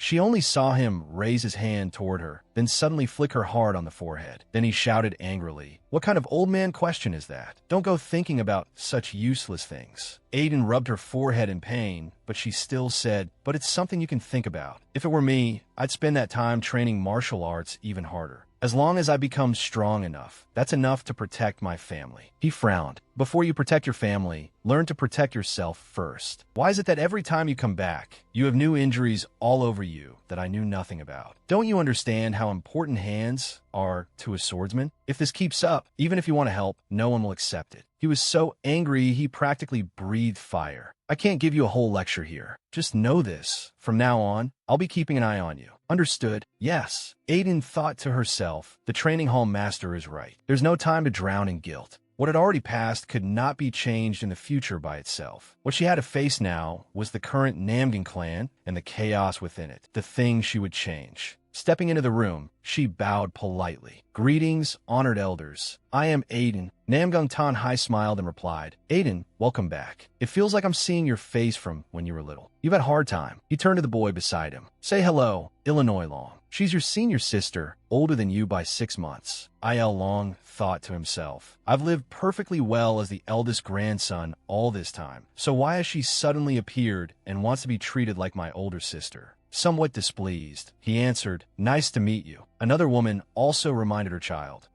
you should greet her too. The boy politely said, I've heard a lot about you, sister. Aimung, it's a blessing that you've returned. Aiden replied warmly, Thank you. At the dining table, everyone chatted cheerfully. I never imagined the guest staying at the Heavenly Guest Pavilion was you. I was truly surprised. When you were little, I even carried you on my shoulders. Do you remember? To see you again in such good health is such a blessing. When I heard you had come back on your own, I was stunned. In the blink of an eye, you've become such a beautiful young lady. This is Hoalan. I don't think you've met her before. Hoalan, greet your senior sister. Hurry, this child is very shy. I'm sorry. It's all right. Aiden thought to herself, we'll be living under the same roof anyway. There's no need for us to become close immediately. Just then, the little girl suddenly held out a candied fruit skewer. Are you trying to give it to your sister, Aiden? Hoalan wants to give it to you. After that, the girl shyly hid behind her mother's clothes again. Kylon laughed. What a lovely sight. Tomorrow, I will announce Aiden's return at the elders' meeting. From now on, all of you must cherish Aiden. Yes, father. Of course. I'll carry you around many times. Even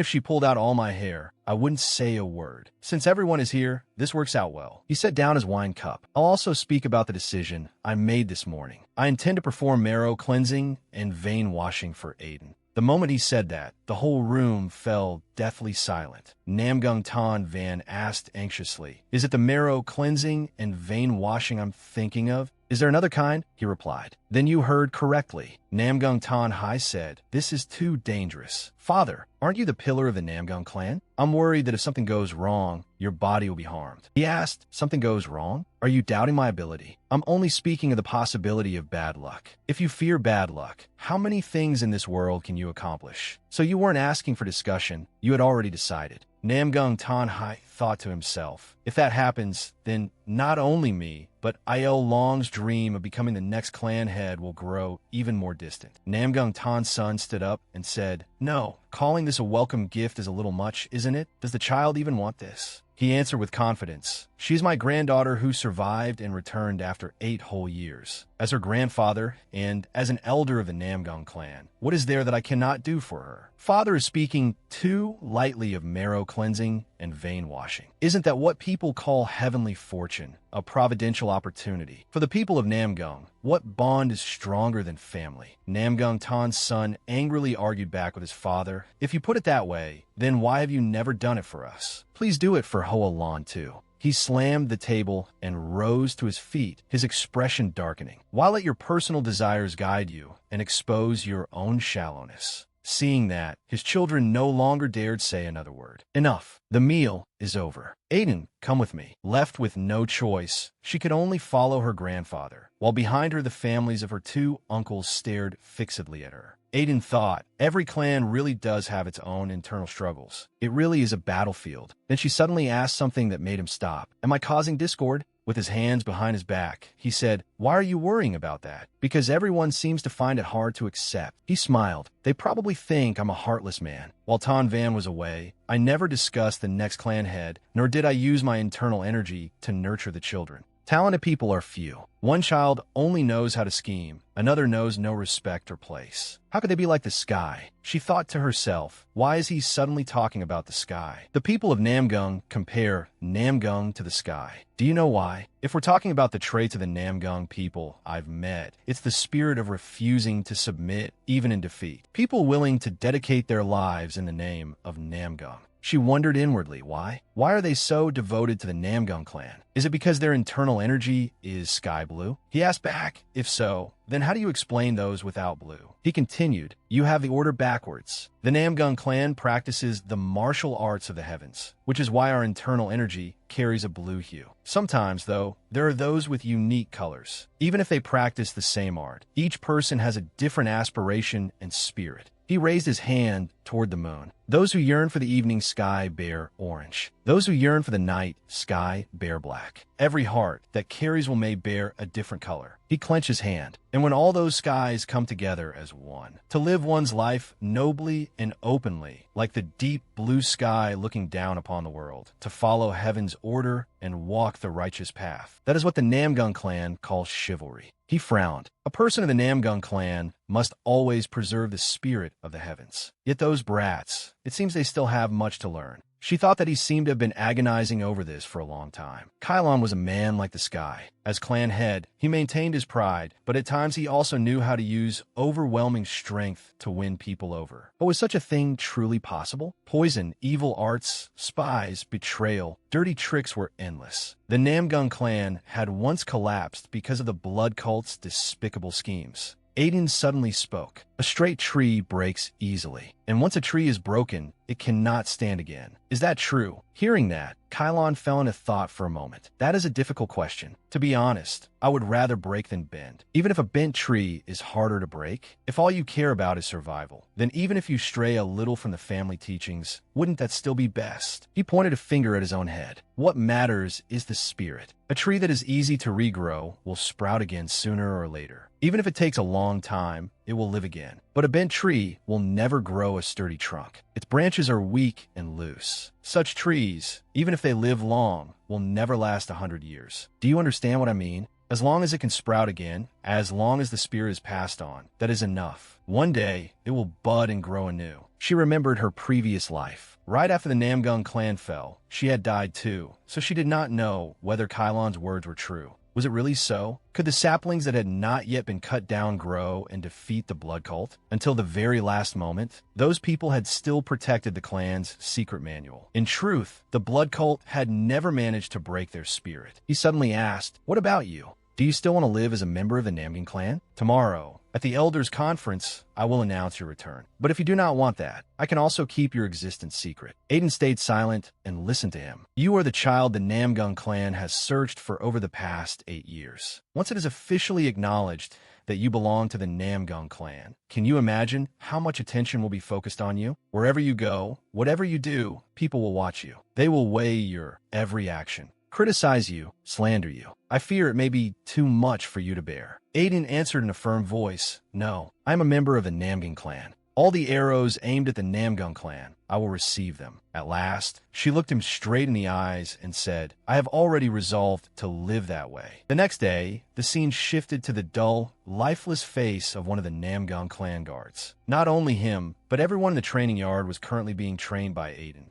She seriously corrected each person's posture. "Raise your right arm higher. Just a little more. Keep going." He cursed inwardly. "Just a little more for how long, damn it? I never should have listened to the captain. He said a supreme master would be teaching us, and this is what we got." All of them, eyes blazing, turned to look at Ji Pyong and thought, "You call this teaching? This is torture. What supreme master? Seeing it in person, she's just a kid." Meanwhile, Ji Pyong was still focused on doing push-ups. 997, 998, 999, 1,000. The counting stopped, and that was also when everyone was finally allowed to rest. Aiden walked over and asked Ji Pyong, "Done already?" He answered tiredly, "Yes. 1,000 push-ups. All done. I am exhausted." But her next words made him grimace. "As expected, you can still do 1,000 quite easily. Next time, it'd be better to put weights on your back. At this rate, it'll be hard to strengthen your bones and tendons." What? How could she say something so cruel so calmly? "You all too. Next time, put weights on your thighs." They immediately protested. "Wouldn't that kill us?" "Young heroine," she replied flatly. "That much won't kill you." They were left speechless, not knowing how to answer. The whole group turned away in misery, thinking, "Forget it. She's a demon. Let's just rest." Then she suddenly said, "If this continues, you'll all become inner hall warriors soon." Really? Of course. With our abilities, is that possible? Ability is something forged through training. Ji Pyong thought to himself. Words spoken by an honored guest of the Heavenly Guest Pavilion are not a joke. She can't be lying. Then there must be a basis for it. Or maybe she's simply that confident. They clenched their fists with determination. "If we could become inner hall warriors, I'll do anything. Can everyone still keep going?" "Of course. I want to join too." "Then me too."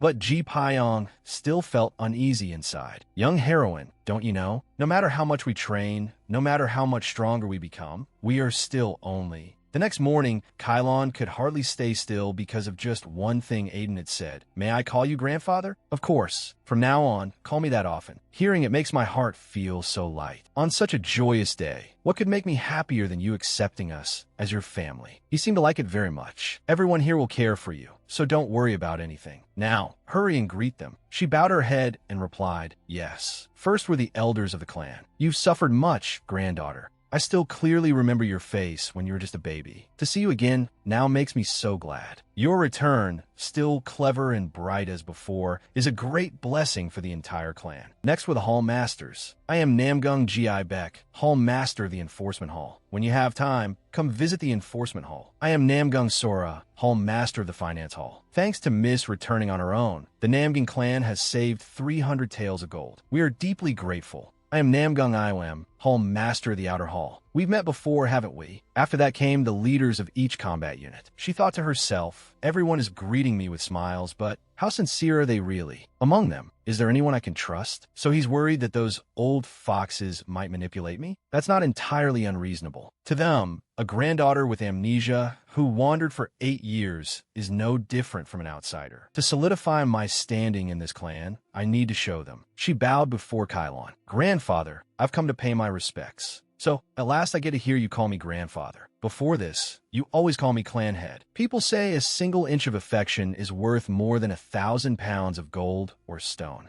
The truth is, the clan head has accepted me as his granddaughter, yet I did not dare open my mouth. I was afraid that if one day it were discovered that I was not of Namgung blood and I had to leave, I would grow attached and not want to leave you. Hearing her say that, the training hall master was so shocked his mouth fell open while Kylon was moved to tears. My poor granddaughter. Outside in the main hall, Namgung Tan Van asked Aiden with concern, how was your arm? Is it better? I've already answered that about 50 times, father. It doesn't hurt at all anymore. That's good. I worried so much it turned out to be unnecessary. She thought to herself, he's looked restless this whole time. What exactly is he worried about? He said to her, Aiden, today I will inform the elders that you have returned. Today will be a very joyful day. There may be many unfamiliar faces, but you do not need to worry about them. Do not be afraid. Just complete the rite properly. Father will always stand behind you and protect you. Back at the training ground, Namgung Ji Pyong cupped his hands and said to her, I hope the young heroine will not give them too much hope. But she answered firmly, no, things will change. Her eyes were full of confidence. Everything will change now that I am here. She stared at Namgung Ji Pyong. Promise me one thing, will you? That none of you will ever give up. He scratched his head and replied, all right, that is not difficult. Endurance has always been my strong suit. Still, Aiden could not help feeling that this man did not seem to believe in her at all. Namgung Ji Pyong worried to himself. The problems piled up within the clan could not possibly be solved overnight. But for now, the best thing I can do is become the opportunity these people need. Aiden lifted her head and looked at him. Trust me just once. I will help you reach the place you should have reached long ago. When it is still unclear who will become the next clan head, the criteria for selecting warriors are no longer based on martial skill alone. It comes down to only one thing, whose man you will become. Those without money, without connections, do not even get the chance to stand under anyone's banner. So these so-called promotion examinations have, in truth, become battlefields for the competing factions. Everyone wants to push their own people forward, and they're willing to use any means necessary. He spoke helplessly. We are deeply grateful for the young heroine's encouragement, but I am afraid it is impossible. Impossible? You mean training is useless? That we can never become inner court warriors, no matter how strong we get. The greater the hope, the greater the disappointment. I fear everyone will only blame themselves later for clinging to impossible dreams, because we have no backing. I once dreamed of entering the inner court too. I trained bitterly for over 10 years. The first time, when I saw someone worse than me get chosen, I thought I had simply been unlucky. The second time, I told myself I had grown too arrogant. By the third, I thought I must have done something wrong. Perhaps my forms still had flaws, or perhaps I had misunderstood the mantra of the cultivation method. That is enough for today. At last, many thanks, young heroine, for your instruction. All right, go and rest. I cannot believe they trained that hard and still did not die. Tomorrow, we continue.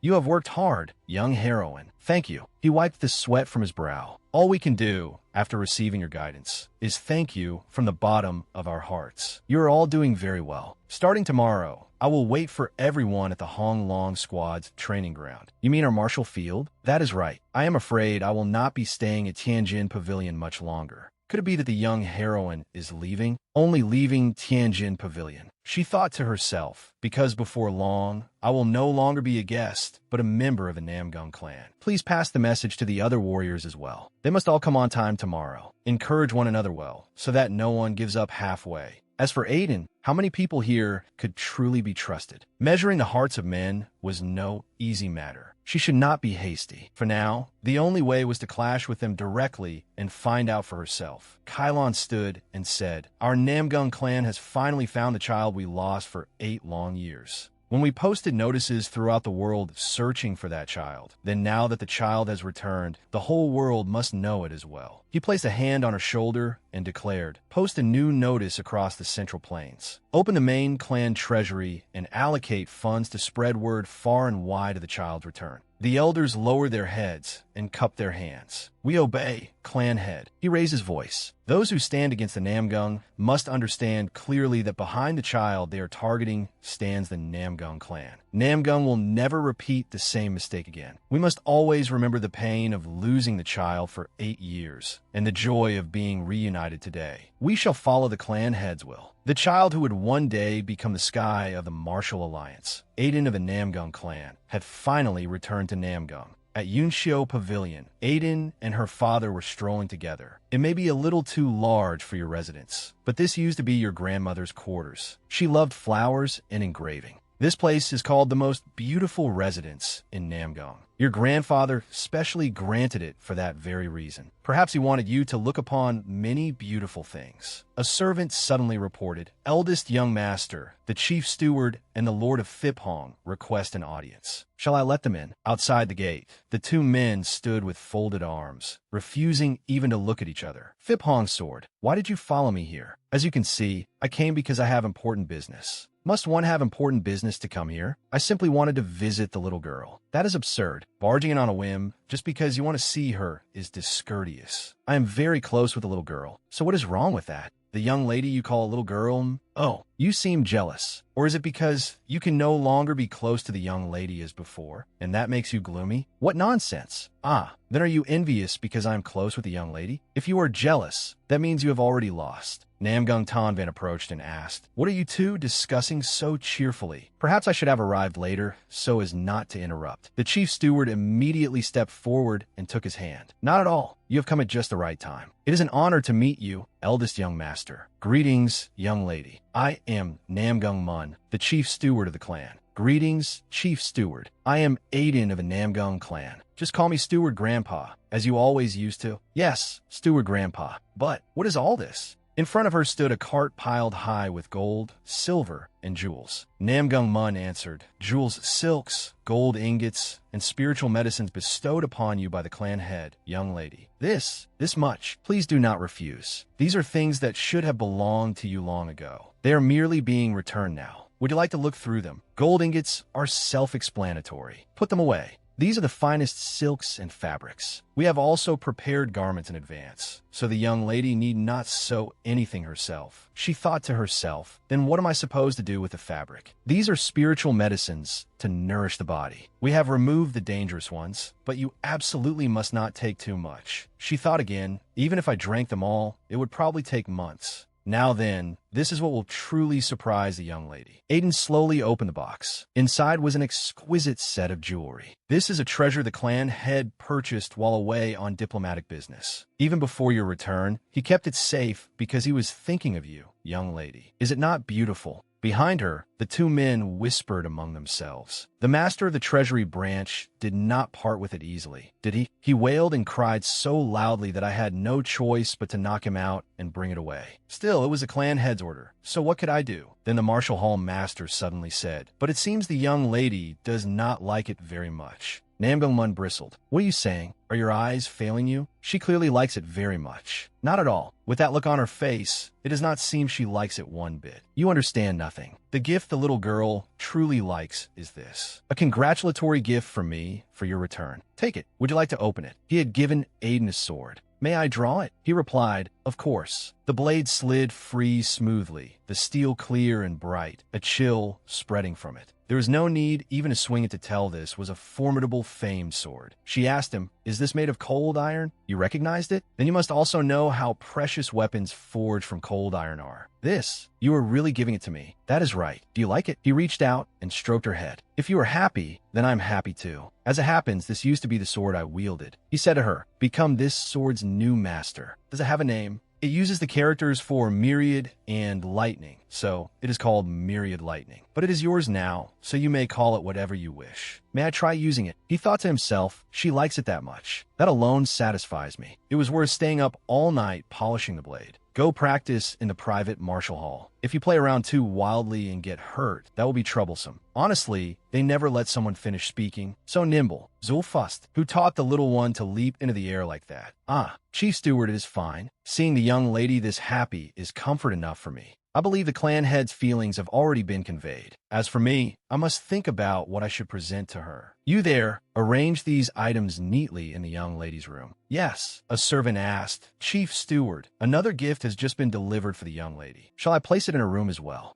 You mean only the gift was delivered? Who sent it? Forgive me, but since no message was left, that part, then inspect it first. Only 4 hours have passed since the announcement of the young lady's return. Yet someone has already sent a gift and vanished without leaving a word. Strange. Very well. First we must see what the item is. Meanwhile, Aiden was testing the sword. The wind scattered along the blade, making her body feel light. The hilt fit perfectly into her palm, as though this were a sword forged for her alone. Myriad lightning, 10,000 bolts of thunder. It truly did not waste such a grand name. It felt as if it could cut through anything, even the hand of the demonic beast waiting in the future. She let her body follow the flow of the sword's aura. She traced an unobstructed path of the sword, cutting her way toward the place she desired. Slash after slash, she advanced. Slightly out of breath, she murmured, I should rename it. Not myriad lightning, not 10,000 streaks of thunder, but full lightning. She would use the character meaning fullness, completion. If she could draw a sword path vast enough to fill the whole world, then at the very least, she could carve a crack into the blood demon's plans. Tear apart the prophesied future and fill what lies ahead with new possibilities. In one room, a flower vase had just been hurled to the floor and shattered. A woman's angry voice rang out. Was it not said the world spirit tree was coming, and instead it is jewels and gold? Truly the clan head style. It seems the clan head is very pleased with the eldest granddaughter's return. Is that not only natural? The young lady was found after 8 years, so of course she would return home. Even 8 years ago, the clan head adored Miss Aiden greatly. But this time, the clan head has truly gone too far. The world spirit tree of all things. If young Master Il Long were to receive it, he would surely become an unmatched genius under heaven. The woman sighed. Il Long is already a genius. Even within the Namgin clan, who could compare to him? That is certainly true. Young Master has no equal, to the point that even the great members of the inner hall are forced to train diligently. There is no need for the world spirit tree. Il Long's strength is more than enough already. Surely one does not turn from a worm into a dragon merely by receiving the world spirit tree once. A wise point indeed.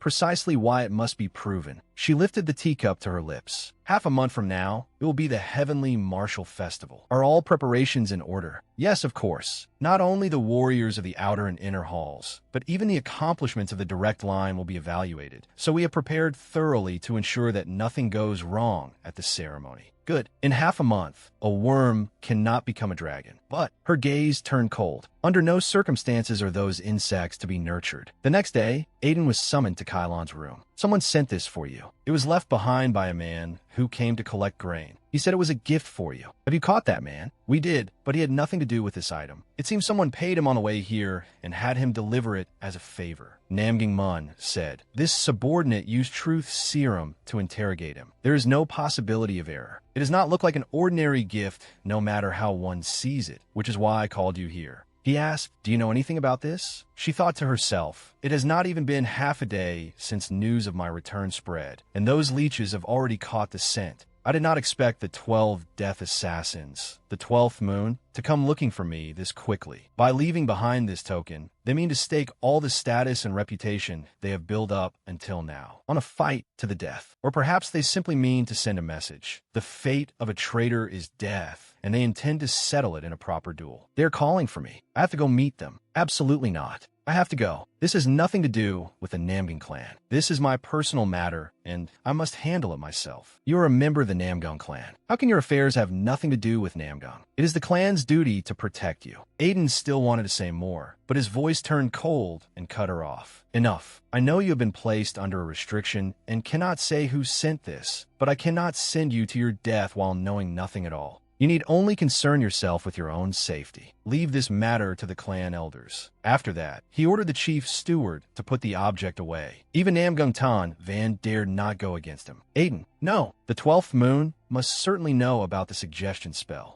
How does one undo a suggestion spell? What exactly is the blood demon plotting? If I do not meet them directly, I will never find anything. This is my chance to uncover clues through their weaknesses." She suddenly spoke up. "I have a way. I already told you, you are not to act recklessly. Then as long as I'm not in danger, it will be all right, correct? I have a way to capture the enemy without a single hair on my head being harmed. Please, just hear me out once. I beg you." He let out a sigh. "You truly are stubborn. Very well. What is this plan of yours? Let me hear it." Some time later, father and daughter came outside. "I am worried sick." "Why?" You still ask why? Even if you say you will not be hurt, the very fact that someone is targeting you is dangerous enough. She thought to herself, "This old man worries far too much. If he keeps fretting like this, how am I supposed to survive in the dangerous martial world?" But Namgung Tanvan thought, "She is still so young, yet she has already suffered so much. What am I supposed to do? So what if it is dangerous? What must be done still has to be done." She said, "Father, there is something I want to learn." "You want to learn something? What is it? Please teach me the Namgung clan's cultivation method. Now that the blood cult has made its move, we cannot just sit still and wait to die. I need to strengthen my internal energy as quickly as possible so this body can fully absorb Namgung martial arts. At the very least, when I face the 12th moon, I must be in far better condition than I am now." He scratched his cheek. "Won't the great master of force teach you the cultivation method soon enough? Would it not be better to learn it then together with children your own age? I want to learn it right now. I have been waiting for this day since before I came to Namgung." She looked up at her father with big, sparkling eyes. "Can you really not teach me yourself?" He covered his eyes, unable to look at her directly. All right. Say no more." Namgung Tan Van lifted her into his arms. "Then let us begin at once." "Yes, father."